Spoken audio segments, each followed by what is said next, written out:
Hi, my name is Kelsey from Coaching with Kelsey, and today I want to talk to you about the practice of self-validation.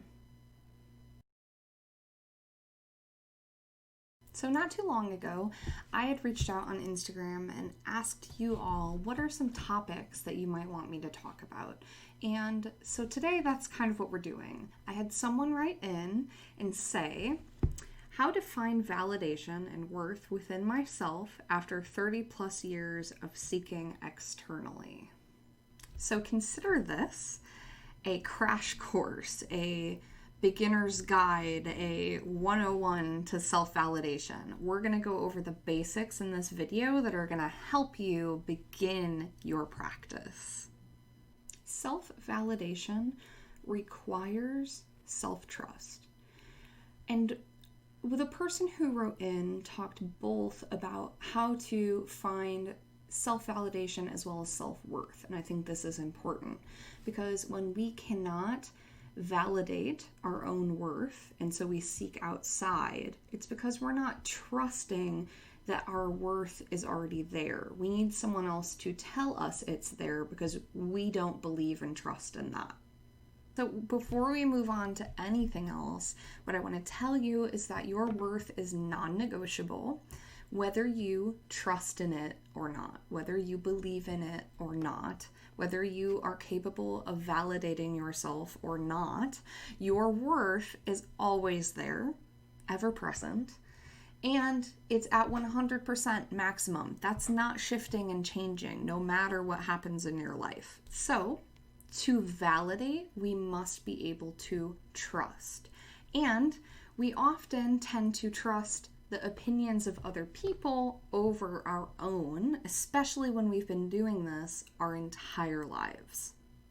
When someone else validates you and believes in you wholeheartedly, you might believe that your own validation is being created by them. They're validating you, therefore you feel validated. That is not completely accurate, and I want to show you what actually is happening so that you can see your part in it and your ability to create the emotion of feeling validated. Regardless of the fact that there's another person involved trying to validate us, our validation or our invalidation emotion is still coming from our thoughts. But we're still choosing to attribute those feelings to something external.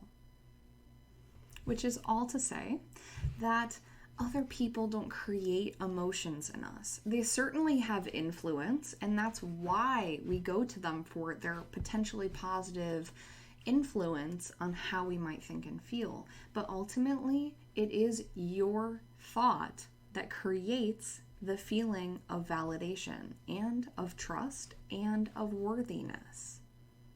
So one reason I know this is true is because I know that I love so many people in my life and I want them to feel good about themselves. I want them to like themselves. I want them to love their bodies as they are. I want them to feel confident because I'm confident in them. And yet they still somehow feel the full spectrum of human emotions. Sometimes they don't like themselves, and I hate it. And sometimes they don't feel good in their bodies, and I hate it. And yet, no matter how much I try to validate and love on them, it doesn't necessarily change those things. It certainly has influence, and it doesn't mean that I'll stop being a positive person in those people's lives when I can, but there's a difference between control and influence, and they are the ones that have control over their thoughts, not me. It is important because we create how we feel with our thoughts, and that takes a certain level of awareness. We need to be able to observe our own mind, see what's going on in there, in order to try and change those negative thoughts that are creating an invalidation in us. Furthermore, our thoughts create our feelings, and our thoughts are not always factual, accurate, or true in the first place. A negative emotion is not a sign that anything has gone wrong, that there is anything wrong with you. A negative emotion is only a sign that you are having a painful thought. Let's say you have a thought like, you're going to screw this up. That thought creates a feeling of insecurity inside of you. What happens next is very important. You will feel the pull to invalidate yourself, to continue to distrust yourself, to question your worth. But this is also the point where we can pause. We can pause and we can try to step into our awareness. That is our opportunity to get curious with what is going on in our mind. When was the first time I thought this painful thought? Do I want to continue to think this thought? Is this thought serving me? How can I further unpack this belief that I have about myself? These are some of the questions that we can ask ourselves from a neutral space when we step back and we see what the process is that's unfolding. And this doesn't mean change happens like that. That's not how it works. It's a practice. We do it over and over and over again. But it will move us closer and closer and closer to our ability to self-validate. What's been useful for me is to come up with a thought mantra that I can repeat to myself over and over and over again. And for a long time, that was simply, I trust myself.